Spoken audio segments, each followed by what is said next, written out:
जय राधा माधव कुंज बिहारी।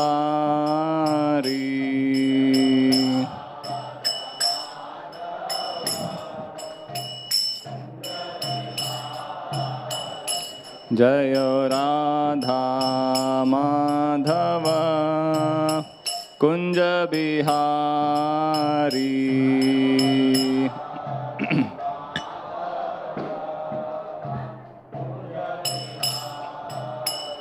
जय गोपी जन वल्लभ गिरिवरधारी।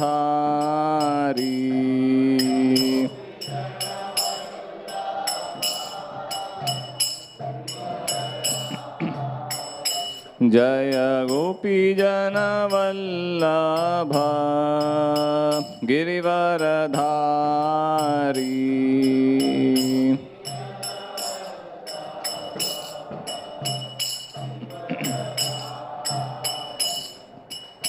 यशोदानंदन ब्रज जन रंजन।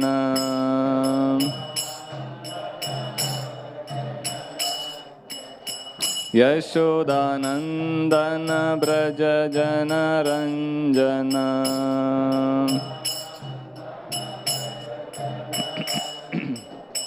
यमुना तीरावनचारी।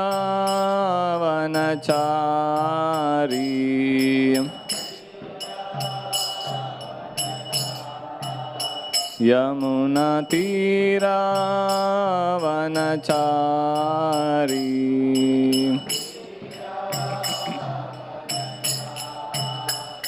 जय राधा माधव कुंज बिहारी।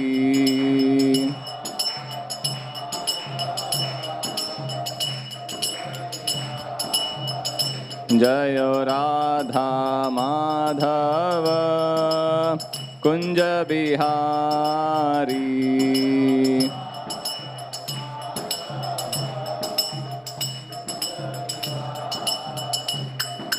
गोपी जन वल्लभ गिरिवरधारी।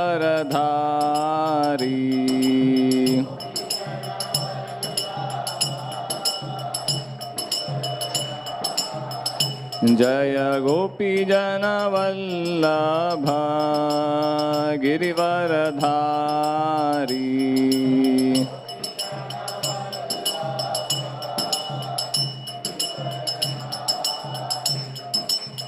यशोदानंदन ब्रज जन रंजन।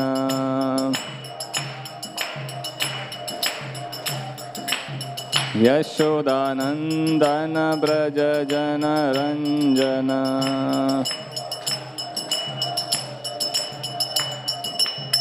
यमुना तीरावनचारी।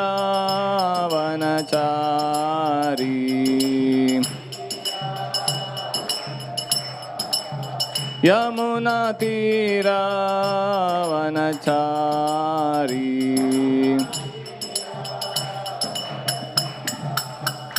जय राधा माधव कुंज बिहारी।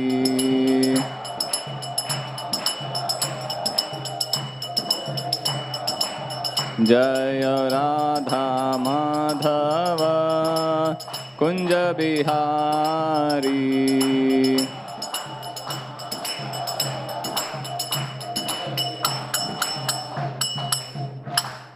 जय Om Vishnupad Paramhansa Parivrajaka Acharya Ashtottara Shri Shrimad divine grace A C Bhaktivedanta Swami Srila Prabhupada की, अनंत कोटि वैष्णव वृंद की, ग्रंथराज श्रीमद् भागवतम की, निताय गौर प्रेमानंदे। ओम नमो भगवते वासुदेवाय।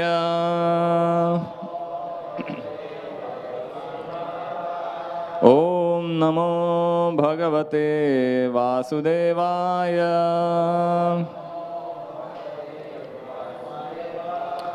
ओम नमो भगवते वासुदेवाय।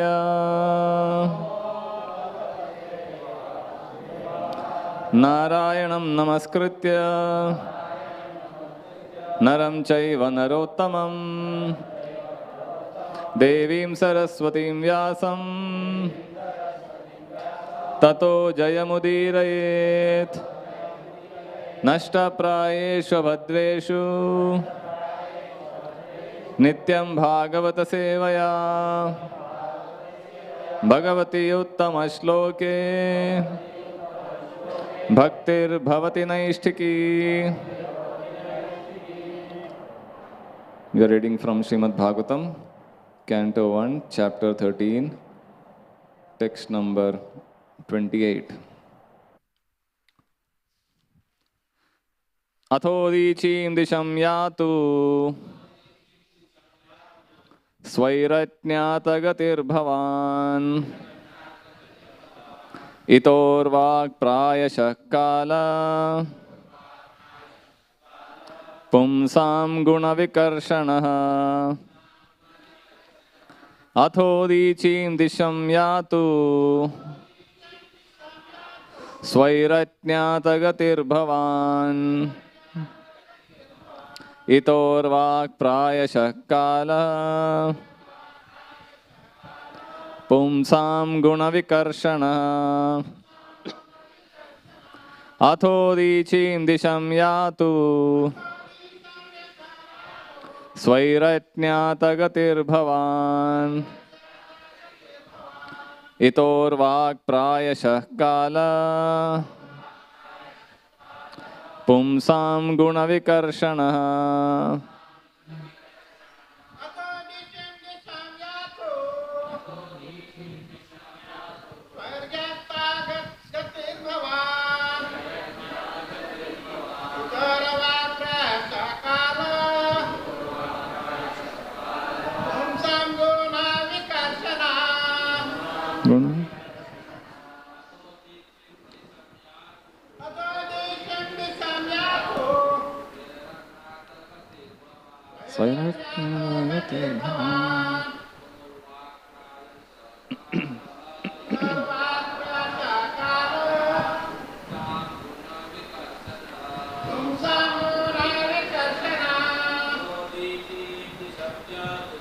Athodicim disham yatu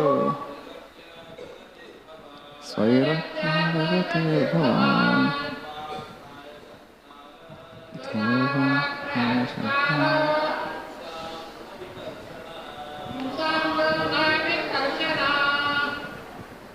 Matajis. Athodicim disham yatu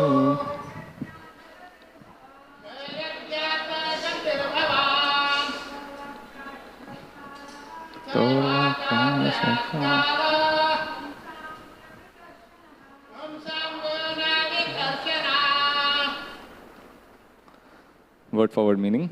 Atha, therefore, Udichim, northern side, Disham, direction, Yatu, please go away, Swaihi, by your relatives, Atnyata, without knowledge, Gatihi, movements, Bhavan, of yourself, Itaha, after this, Arvak, will usher in, Prayashaha, generally, Kalaha, time, Pumsam, of men, Guna, qualities, Vikarshanaha, diminishing.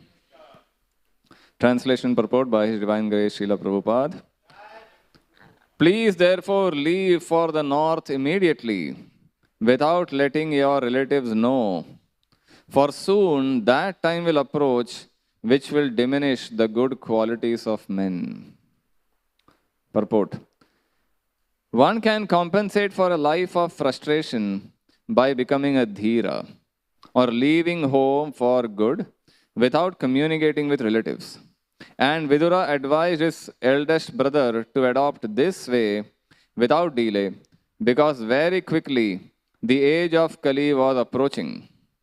A conditioned soul is already degraded by the material association, and still in the Kali Yuga, the good qualities of a man will deteriorate to the lowest standard. He was advised to leave home before Kali Yuga approached because the atmosphere which was created by Vidura, his valuable instructions on the facts of life, would fade away due to the influence of the age which was fast approaching. To become Narottama, or a first class human being, depending completely on the Supreme Lord Sri Krishna, is not possible for any ordinary man. It is stated in Bhagavad Gita 7:28 that a person who is completely relieved of all traits of sinful acts can alone depend on the Supreme Lord Sri Krishna, the personality of Godhead. Dhritarashtra was advised by Vidura at least to become a Dhira in the beginning, if it were impossible for him to become a sannyasi or a Narottama. Persistently endeavoring on the line of self-realization helps a person to rise to the conditions of a Narottama from the stage of a Dhira. The Dhira stage is attained after prolonged practice of the yoga system. But by the grace of Vidura, one can attain that stage immediately simply by willing to adopt the means of the Dhira stage, which is the preparatory stage for sannyas. The sannyas stage is a preparatory stage of Paramahamsa, or the first grade devotee of the Lord. Om Ajnanatimirandasya Jnananjanashalakaya Chakshurunmilitam Yena Tasmai Shri Gurave Namaha. Shri Chaitanya Manobhishtam Sthapitam Yena Bhutale Swayam Rupa Kadamahyam Dadati Swapadantikam Vandeham Shri Guru Shri Yuta Padakamalam Shri Gurun Vaishnavamscha Shri Rupam Sagrajatam Sahagana Raghunathanvitam Tam Sajivam Sadvaitam Savadhutam Parijana Sahitam Krishna Chaitanya Devam Shri Radha Krishna Padan Sahagana Lalita Shri Vishakhanvitamscha. He Krishna Karuna Sindho Deenabandho Jagatpate Gopesha Gopika Kanta Radha Kanta Namostute Tapta Kanchana Gaurangi Radhe Vrindavaneshwari Vrishabhanu Sute Devi Pranamami Haripriye Vancha Kalpatarubhyascha Kripa Sindhubhya Evacha Patitanam Pavanebhyo Vaishnavebhyo Namo Namaha. Shri Krishna Chaitanya Prabhu Nityananda Shri Advaita Gadadhar Shri Vasadi Gaura Bhakta Vrinda. Hare Krishna Krishna Krishna Hare Hare Hare Rama Rama Rama Hare Hare. Hare Krishna.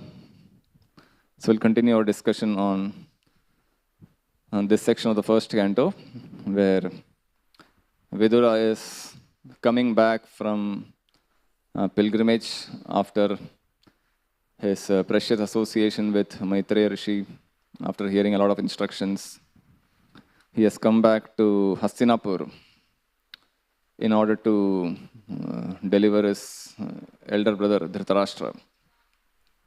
So we know how Vidura was banished from Hastinapur by Duryodhan. After giving him some sharp advice, Duryodhan couldn't tolerate that. And he said, this man should be kicked out. Only with his life breath, he should not be allowed to stay here. Let him get out of this place. Because although a family member, he is siding with our enemies. So he should not be allowed to stay here. And in this way, Vidura left. Those sharp words, Saitam Atyulbana Karnavanair, he felt that pain of sharp words of Duryodhan. But he took it in a positive note, went outside, went in places of pilgrimage, and got the association of Maitreya Muni. So how a devotee also feels pain upon hearing sharp words. Krishna describes this in the 11th canto also, in the section of Avanti Brahman. Avanti Brahman was earlier a farmer, agriculturist and a businessman. But then he was such a greedy, miserly man that he never He utilized his earnings for the welfare of others, even for the welfare of his family members. And everyone then started criticizing him, abusing him. And then suddenly he developed detachment and vairagya, and then he left everything. So in that section, Krishna is telling Uddhava how the sharp words can pierce the hearts of anyone, even if he is a dhira. So he says, Nastyatra sadhur vai durjane ritaihi duraktair bhinnam atmanam yas samadhatum ishvaraha. Oh, disciple of Brihaspati, there is virtually no saintly person in this world capable of resettling his own mind after it has been disturbed by the insulting words of uncivilized men. So no matter how stable we are in spiritual life, no matter how much we have heard about equilibrium and equanimity and not getting affected by dualities, but when we hear sharp words of uncivilized men, then that can unsettle even the most saintly person. And then he says, sharp arrows which pierce one's chest and reach the heart do not cause as much suffering as the arrows of harsh, insulting words that become lodged within the heart when spoken by uncivilized men. So words can penetrate deeper than physical arrows. It can cause greater injuries than any other physical gross weapon. So therefore, Vidura in this case, he felt the pain of Duryodhana's sharp words. Although he was speaking for his benefit, for the benefit of the entire Kuru dynasty, he could foresee the dangers of the war. So out of concern, he was speaking, but Duryodhana couldn't appreciate those advice. And Duryodhana rejected him with sharp words. So in this case, in this section, we see how Dhritarashtra, who happened to be a highly attached king, the word Dhritarashtra indicates one who is attached to Rashtra, position. The facility is coming up with that position, the resources and the man, the servants, everything you get when you get a position. So Dhritarashtra is too attached and he doesn't want to give it up. So in the Mahabharata we find Dhritarashtra's character analyzed in nice great detail, how his attachment comes out in various instances. Right from his coronation as the king, he was born blind and there was no cure for his blindness, physical blindness. As the eldest son, he had the right to become the king. That's the tradition. The eldest son becomes the king. We find this in every dynasty. Bharat Maharaj, the eldest son, became the king. Dhruva became the king. So, eldest son becomes the king. So, Dhritarashtra naturally had the right to become the king. But because of his blindness, a blind man cannot rule. So, then he had to step down. The next son, Pandu, was made the king. So, there itself, Dhritarashtra felt, I am missing this right. My blindness is preventing me from becoming the king. So he had this grudge. Why fate is going against me? And then Pandu became the king and he ruled very nicely. But unfortunately, he got cursed. When he went on a hunting expedition, he got cursed that he won't be able to unite with his wife and produce children. If he did try that, then he will die. So Pandu, as soon as he heard this curse, he understood that there is no point in continuing to enjoy life, being the king. And if I cannot produce a son, then what is the point in enjoying the kingdom? So he thought, this is the best time to retire. So he came back to Hastinapur and said, I don't want to do anything with kingdom. I am going to the forest, do tapasya and pursue spiritual life. So then there is no other son, only Dhritarashtra is left. So again Dhritarashtra became the king. Pandu went on with his austerities in the forest. So Dhritarashtra again got, and he got the much cherished position of becoming the king he got, although with physical disabilities. Then we know how Pandu he got 3 sons with the help of that mantra, Kunti's mantra, Durvasa Muni gave her. And Yudhishthir, Bhima, Arjun were born. But here Dhritarashtra and Gandhari was pregnant. But somehow for some reason, Yudhishthir took birth first. And Duryodhan and the pregnancy, Gandhari's pregnancy continued for more than the usual time. And then she got angry when she got the news that Yudhishthir is born. Then she started hitting her womb. And then this mass of flesh was born. And then Vyasadeva came and advised, divide this piece into 100 pieces, store it in a certain fashion. So there also, Dhritarashtra felt, at least if I couldn't become the king, I couldn't enjoy the position of king, at least my son can become the king. Through my son, I can enjoy, I can rule. But unfortunately, Duryodhan took birth after Yudhishthir. Again, that disadvantage he had to go through. If Yudhishthir is the elder son, then after me, he has to become the king. My son cannot become the king. So every time his attachment or his ambition to fulfill his desire, ambition to fulfill his position as a king was getting impeded. So then Yudhishthir and the Pandavas are growing nicely here. Duryodhan is facing insecurity. He is feeling, I have every right. My father is the king, so I should become naturally the king. And then when the Pandavas came back from the forest, then all kinds of scheming and plotting began from Duryodhan's side, trying to kill them, trying to send away to Varanavat, Lakshagraha incident and the gambling match. All those incidents happened. And the funny thing is, Duryodhan knew Dhritarashtra's weak point. Although Dhritarashtra knew what is right and what is wrong, what is moral, what is immoral. But Duryodhan knew where to press Dhritarashtra's buttons so that I can get my desires fulfilled. So at the right time, he would go to Dhritarashtra, express his desire. He would say, how can I stay here when the Pandavas are staying here? I feel so insecure. As your son, I should become the king. And if these people are, I am hearing rumors and news that the citizens of Hastinapur are appreciating the Pandavas. They are wondering why this blind king is continuing to rule. And when is this blind king going to hand over the kingdom to Yudhishthir? And I am hearing all these news. I can't tolerate this. Please do something. So Dhritarashtra hears this and then he says, what's your suggestion? What's your idea?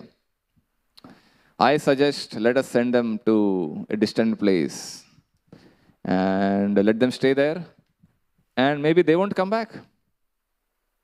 So when Dhritarashtra heard this, he understood there's an evil plan going on. He said, no, this is not proper. We need to consult with Bhishma and Vidura and other elders. They said, don't worry, we will convince them how to send them. So Dhritarashtra, although he knew this is wrong, but somehow he didn't have the strength to say no to his son. Just like every sadhaka has their weak points, certain addictions, certain anarthas. When the temptation comes, we cannot say no. Although other times we are normal, we know philosophically this is right, this is wrong, this is not should be done, this is to be done.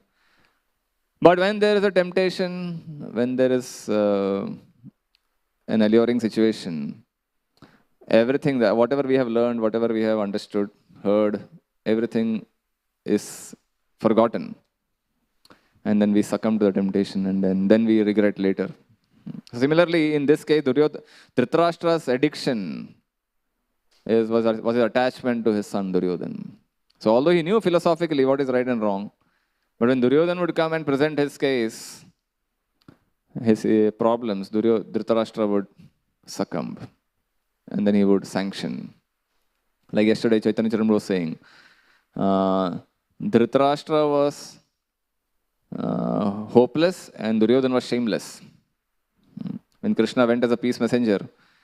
And Dhritarashtra said, I am helpless. I can't do anything. I know you are the Supreme Personality of Godhead, and but I can't control my son. So then Krishna announces there, we all have heard how the king is helpless and this son Duryodhana is shameless. He can go to any extent to fulfill his ambitions. So in this way, Dhritarashtra's attachment to his position, his deep-rooted desire to enjoy the position as a king and enjoy the facilities is coming out every time. Even during the war, when every day Bhima was killing a few dozen sons of Dhritarashtra, Dhritarashtra still maintained that hope. No, some Duryodhana will remain, other sons will remain, and somehow our side will win. Somehow will Bhishma, Drona, Karna, someone will kill the Pandavas and my sons will remain alive. But every day he was receiving news how Bhima was killing. 20 sons dead. Next day 30 sons dead. 15 sons dead. Finally Dushasan dead. And only one son left, last day of the war. So he still maintained that hope. Somehow Duryodhana will remain alive. And even Duryodhana was dead. And then Pandavas became the king. And then we saw in the earlier verses how Bhima was insulting Dhritarashtra with, like treating him like a dog with remnants of food. Even after the war, when they came back, Dhritarashtra couldn't control his emotions. When the Pandavas and Krishna went to meet Dhritarashtra, first time after the war, and Dhritarashtra welcomed him. Please come. I would like to congratulate you. So Yudhishthira goes first. Dhritarashtra embraces him. Although he is sorrowful, but he is embracing him. And then Bhima was supposed to go next. And Krishna says, wait, you don't go. There is this iron statue of Bhima, where Duryodhana was practicing his club fighting. Keep that forward. Put this forward. Push this forward. So the iron statue is pushed forward, and Dhritarashtra thinks that this is Bhima. And he goes and embraces with such a tight embrace. Actually, all his internal anguish and hatred towards Bhima is coming out. And he releases all his strength, hoping to kill Bhima with this embrace. And he embraces that iron statue, and the iron statue crumbles into powder. Just imagine the strength of Dhritarashtra. Iron statue was crumbled. And then he expresses fierce grief, fierce sorrow, fake sorrow. Oh, my dear Bhima, I wanted to embrace you with my loving emotions, but it seems I have killed you. I'm really sorry. My dear Bhima is dead. So then everyone is looking at Krishna, and Krishna says, oh, my dear king, please don't worry. Your dear Bhima is still alive. What you have killed is not Bhima, but his statue, iron statue. So please give up. All your internal hypocrisy has come out. And don't worry, Bhima is alive. And then Krishna advises him, why this hatred? Why are you still harboring this hatred and anger towards them? You are the root cause of everything. So many people advised you not to stop Duryodhana, to prevent the war. You had so many options, so many opportunities given, but you never listened. And now this fate has come upon you, and then you are still not accepting the situation. So Dhritarashtra was the root, as that famous verse is there in the Mahabharata. Duryodhano manyamayo mahadrumo. Moolam Dhritarashtram. Dhritarashtram is the moola, root of the entire tree of adharma represented by Duryodhana and the Kauravas. So Dhritarashtra was a passive conspirator, and Duryodhana was the active conspirator. So Duryodhana had all the plans, but he needed permission and sanction from someone.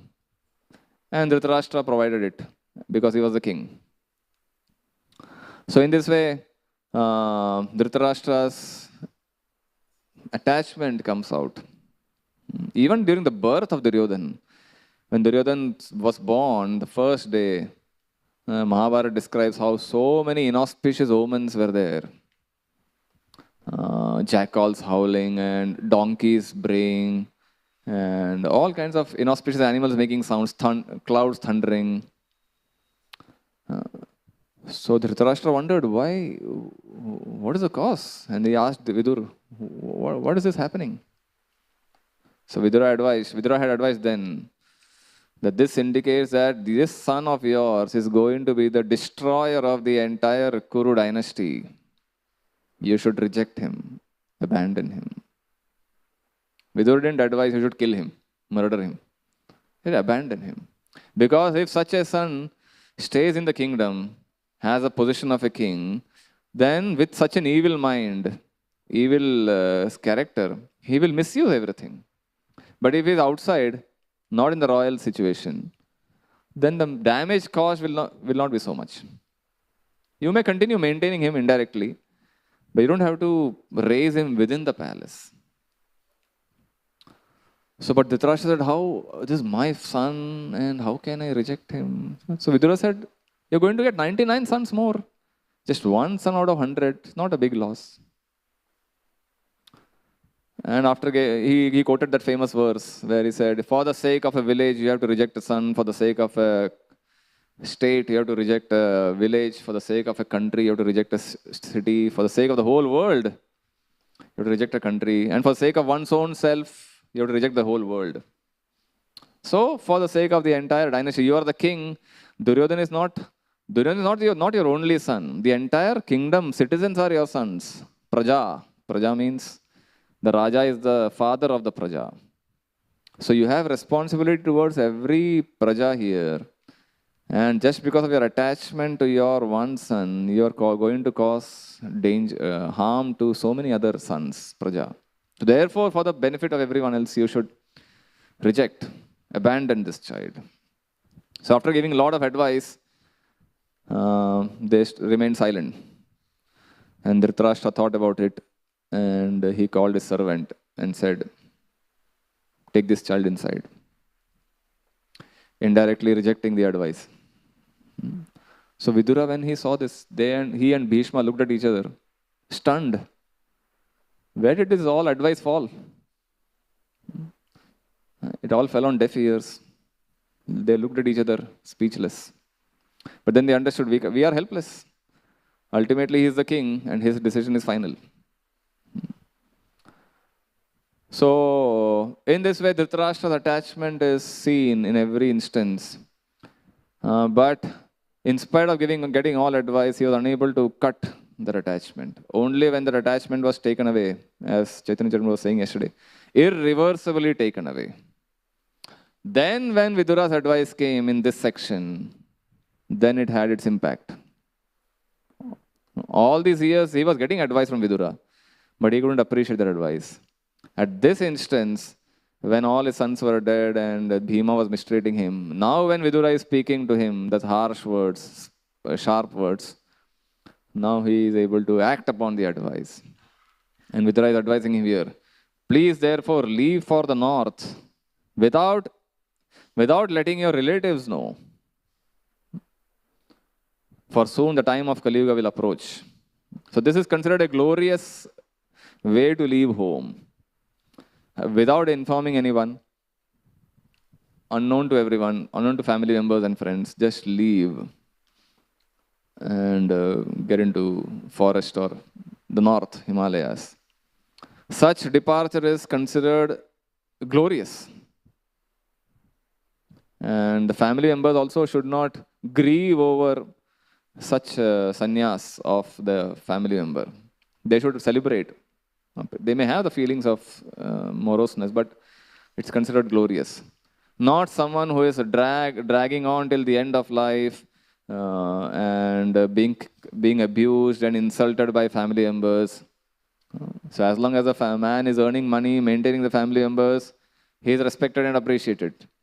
But then after a certain time, he will fall sick, he won't be able to support the family, and he will have his certain demands, which the next generation may not be able to understand.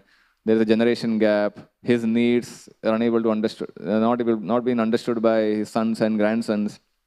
And we see this in every home, every family, right? Grandfathers and grandchildren. So much generation gap. Even sons. And they have their demands and their idiosyncrasies, and the children cannot understand harsh words. So in such a case, before such a situation arises, the Shastras advise, leave home. And the pain of the suffering caused in the forest due to loneliness and seclusion is more respectable than the pain of getting abused by our own family members and friends. Of course, in Kali Yuga, sannyas is not the recommended age because sannyasis can also misuse their position. Lord Chaitanya doesn't advise sannyas for everyone, especially for Kali Yuga residents, unless the person is practicing devotional life. But in general, Shastras describe after a certain age, give up family life. So in this way, Dhritarashtra, by the association of Vidura's strong association, strong advice, he is able to cut off the attachment and leave, proceed to the north. And then coming verses will see how he achieved yogic perfection. So here, Prabhupada is right. In the purport, Prabhupada is talking about the evil effects of Kali Yuga. So in the 12th canto, we find all the future symptoms of Kali Yuga. I was referring to Devamrit Maharaj's book, Searching for Vedic India, where he summarizes these points of 12th canto and explains the whole Kali Yuga symptoms very nicely. What are we going to expect? Some we have already started witnessing, but many things are going to come. So he describes Kali Yuga's symptoms in 4 or 5 sections. Kali Yuga, Bhagavatam's description about society in general, money, family life, environment and nature, all these things Bhagavatam describes in the 12th canto. So I'll read out certain sections. When there is a predominance of cheating, lying, sleepiness, violence, depression, lamentation, bewilderment, fear, poverty, that age is Kali Yuga, the age of the mode of ignorance.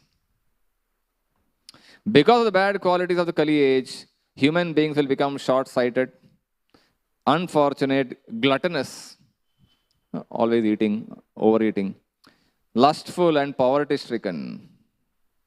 Women, becoming unchaste, will freely wander from one man to another. Cities will be dominated by thieves. The Vedas will be contaminated by speculative interpretation of atheists and political leaders, and will virtually, the so-called priests and intellectuals will be the devotees of their bellies and genitals. Priests will become, instead of becoming devotees of deities, they will become the devotees of their bellies and genitals. In Kali Yuga, men will be wretched and controlled by women. They will reject their fathers, brothers, other relatives and friends, and will instead associate with their sisters and brothers of their wives. In the age of Kali, people's mind will be always agitated. They will become emaciated by famine and drought and taxation, and will always be disturbed by the fear of drought. They will lack adequate clothing, food and drink, will be unable to properly rest and have sex or bathe themselves, and will have no ornaments on their bodies. People of Kali Yuga will start appearing like ghosts, as if haunted by ghosts. That's how Kali Yuga residents will eventually start looking like. Then, men will no longer protect their elderly parents, their children, or their respectable wives. Thoroughly degraded, they will care only to satisfy their bellies and genitals. This is Kali Yuga's description. Then about society, Bhagavatam says, society will be like typical democratic society, of the people, for the people, by the people. which means exploit everyone. Unpurified, neglecting prescribed human duties, and covered by the mode of passion and ignorance, in the guise of government members, they will virtually devour the citizens as leaders. They will project themselves as very caring for the public, but ultimately their main intention is to loot the general citizens. Several institutions will come up. In the name of social philanthropy, they will actually end up looting the people. Then, law and justice will be applied only on the basis of power. Might is right. And whoever can accumulate the most power will control society. Eventually, the citizens will feel so harassed that they will abandon their land and home. They will leave their homes and they will run into the forest out of fear of taxation. Then, money, economy. What does Bhagavatam say about economy? The economy will become the deity of society. They will worship economy and economic progress. Everything else will fade into the background. Human progress and decline will be measured based on economic indicators. Wealth alone will be considered the sign of a man's good birth. Good birth, proper behavior, and fine qualities. If someone has wealth, he is a gentleman. He is a respectable person. Then, success in business will depend on deceit. A person's propriety will be seriously questioned if he doesn't have a good earning. Character doesn't matter. Everything else doesn't matter. If he earns well, he is a nice person. He is successful. Those lacking money will even be judged unholy. If you don't have money, you are inauspicious, unholy. Merely filling the belly will become acceptable as a proper goal of life. And society will regard any man who can adequately maintain his family as expert. So this is about money. Then family life. So Devamrit Maharaj writes here. Sex will become the essential expression of selfhood. Disconnected from its reproductive function, intercourse as a recreation will become the juice of life. And then Bhagavatam says, men and women will live together merely because of superficial attraction. And womanliness and manliness will be judged according to sexual expertise. They will arrange their marriages simply by verbal agreement and will think their beauty depends on their hairstyle. That's a defining way. That's how they define beauty. How is your hairstyle? Then Bhagavatam says, women will have more children than they can properly take care of and lose all shyness. This is about men and women. Then about nature. So in Shastras, even nature is considered conscious. Right? We have the universal form, which is considered as the body of the Lord. And Vishnu is like the soul. The Bhagavatam says, because we misuse environment, abuse nature, environment, and there will be so many calamities in the form of natural disasters. So Bhagavatam says, harassed by famine and excessive taxes, people will resort to eating leaves, roots, flesh, wild honey, fruits, flowers, and seeds. Struck by drought, they will become completely ruined. The citizens will suffer greatly from cold, wind, heat, rain, and snow. They will be further tormented by quarrels, hunger, thirst, disease, and severe anxiety. The maximum duration of life will be 50 years. Most plants and herbs will be tiny, and all trees will appear like dwarfs. Clouds will be full of lightning, homes will be devoid of piety, and all human beings will have become like asses. So these are the horrifying descriptions of Kali Yuga given in the 12th canto. Yesterday I was reading an article about how demonic governments can spend so much money on so many things. Like in China, I read they have built so many homes, buildings, but no one is occupying them. Like we recently heard about the Noida twin towers ka crash, illegal building. In China, they have cities like this where whole cities are built, several buildings, but no one is staying. Ghost cities, they call now. So 75 million to 100 million apartments are lying vacant. And now they are planning to destroy them. People have purchased homes, many of them, but no one is staying there. So all this, because multiple homes, too much land, too much space maybe. So entire cities like this, townships like this. Just imagine how much cement and bricks and all these things must have gone inside constructing them. And now it's all waste. Millions and billions of dollars spent on constructing these buildings, but all waste.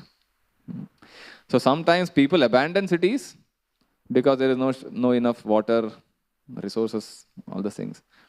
And sometimes extravagantly building, but beyond the needs. Supply is more than the demand. So in this way, Kali Yuga governments, demonic governments will, instead of investing the money and resources for the real benefit of human society, they will spend money on ugra karma. Like Prabhupada talks about factories. Factories and industrial enterprises where valuable human energy is sucked away. Working there for 12, 14, 15, 18 hours and no time to practice the real goal of life. In the section of 5th canto, Rishabdev section, we find, the Prabhupada quotes this in Gita, Bhagavad Gita. Nunam pramatta kurute vikarma yadindriya pritaya apranoti nasadhumanye yatatmanoyam asannapik kleshada asadeha. So 3-4 verses come there. So Prabhupada says, people are mad, pramattaha, kurute vikarma. Mad after running after sense gratification. And they do not know that this present body, which is full of misery, is a result of one's fruitive activities in the past. Yad indriya pritaya apranoti. Although this body is temporary, it is always giving one trouble in many ways. Asannapik kleshada asadeha. This body is kleshada, designed to give us pain. One is considered to be a failure if in life, as long as he makes no inquiry about his real identity. Parabhavastavadabodhayato yavan jitnyasata atma tattvam. If he doesn't think about atma tattvam, until then he is considered a failure. As long as he does not know his real identity, he has to work for fruitive results for sense gratification. And as long as one is engrossed in the consciousness of sense gratification, one has to transmigrate from one body to another. Evam mana karma vasham prayunkte avidyayatmanya upadhiyamane. Pritirna yavan mayi vasudeve. One must develop love for devotional service to Vasudeva. Only then one can have the opportunity to get out of the bondage of material existence. Na muchyate deha yogena tavat. Until then, until we develop preeti or loving attraction towards Vasudeva, until then we are bound by this chain of fruitive actions and reactions. So Kali Yuga, although in spite of hearing all these negative descriptions about Kali Yuga has one supreme benediction. Krite yadhyayato Vishnum Tretayam yato Makai Dvapare Paricharyayam Kalau Tad Hari Kirtanat. There is a supreme benediction of this age of Kali. Simply by, although Kaler Dosha Nidhe Rajan, although it is full of Dosha Nidhi, ocean of faults, Asti Heko Mahan Guna. There is one supreme benediction. So within the Kali, within every age, Devamratmara writes in this book, within every age there is a glimpse of all other ages. In Satya Yuga also you will find certain glimpses of Treta, Dwapar and Kali.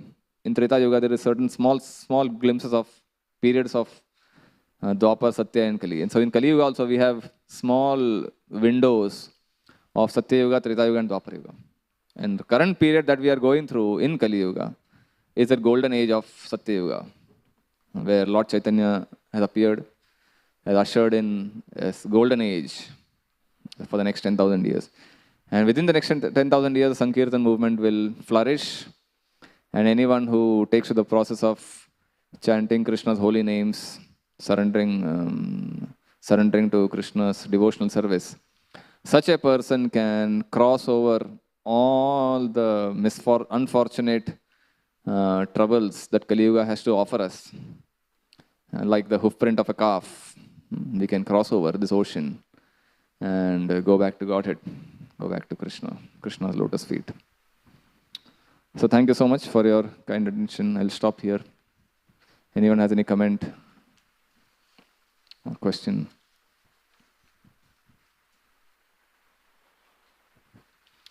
Granthra Srimad Bhagavatam ki, Srila Prabhupada ki.